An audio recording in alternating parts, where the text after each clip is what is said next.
Assalamualaikum warahmatullahi wabarakatuh. Halo sahabat pena, bagaimana kabarnya hari ini? Semoga sehat selalu ya. Pada episode ke-6 ini, kita akan membahas hal-hal yang perlu diperhatikan dalam menulis cerpen.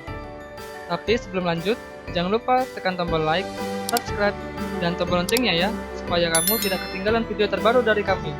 Baiklah, kita langsung saja masuk ke pembahasannya ya.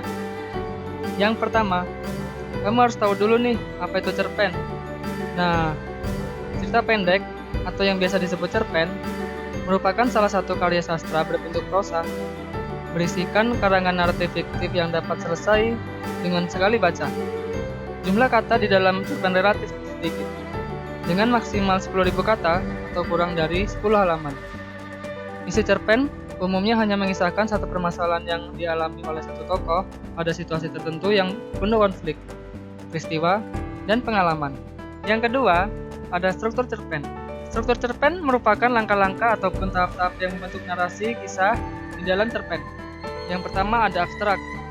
Nah, abstrak merupakan gambaran awal yang membahas peristiwa, situasi, dan unsur lain di dalam cerpen. Selanjutnya ada orientasi.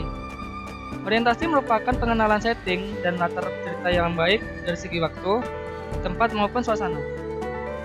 Kemudian ada komplikasi. Komplikasi merupakan awal konflik mulai bermunculan. Konflik yang dibahas berupa masalah, pertentangan, dan kesukaran-kesukaran lain yang menghalangi tokoh.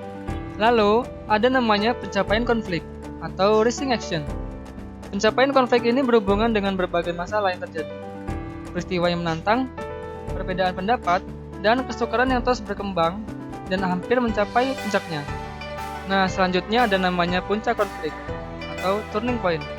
Plot yang terjadi pada bagian ini berisikan keberhasilan atau kegagalan tokoh, serta perubahan nasib dari tokohnya, baik itu yang dibahas tokoh antagonis maupun protagonis. Setelah itu, ada evaluasi, merupakan tahap dari penyelesaian konflik. Dalam tahapan ini, konflik pada cerita mulai mendapatkan solusi, dan penyelesaian serta menuju pada tahap akhir. Lalu, ada resolusi. Tahapan struktur ini berisikan penjelasan dan evaluasi akhir dari cerita. Bagian ini merupakan akhir dari penyelesaian konflik secara utuh. Yang terakhir ada koda. Koda adalah penutup ataupun akhir dari seluruh pembahasan cerita dalam tahapan struktur yang berisikan nilai dan pembelajaran berdasarkan makna yang diserap di dalam teks cerpen yang dibaca. Yang ketiga, unsur-unsur cerpen. Terdapat dua unsur yang membangun cerpen, yakni unsur intrinsik dan ekstrinsik. Yang pertama, unsur intrinsik. Unsur intrinsik adalah unsur yang membangun dari dalam suatu karya, diantaranya yaitu ada tema. Tema merupakan pokok pikiran yang mendasari jalannya cerita, juga dapat diartikan sebagai gagasan pokok yang menjalin persoalan, peristiwa-peristiwa yang terjadi pada suatu cerpen. Yang kedua, alur atau plot. Alur merupakan rangkaian peristiwa yang terdapat di dalam cerita. Rangkaian cerita ini memiliki hubungan sebab akibat sehingga dapat membentuk suatu kesatuan. Yang ketiga adalah latar. Latar berisikan tempat, waktu, lingkungan, dan keadaan budaya serta sosial yang melatar belakangi terjadinya kisah di dalam. Yang keempat adalah tokoh dan penokohan. Tokoh merupakan pemain atau seseorang yang bertindak di dalam cerita, sedangkan penokohan adalah karakter atau watak dari tokoh yang diceritakan dalam cerpen. Yang kelima ada sudut pandang. Sudut pandang berhubungan dengan pandangan utama yang merupakan strategi pengarang dalam menyampaikan cerita.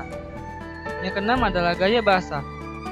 Gaya bahasa di dalam cerpen berfungsi untuk memberikan kesan yang lebih menarik, berbentuk majas-majas, untuk merefleksikan atau mengasosiasikan, dan makna-makna konotatif untuk memperindah tampilan cerita.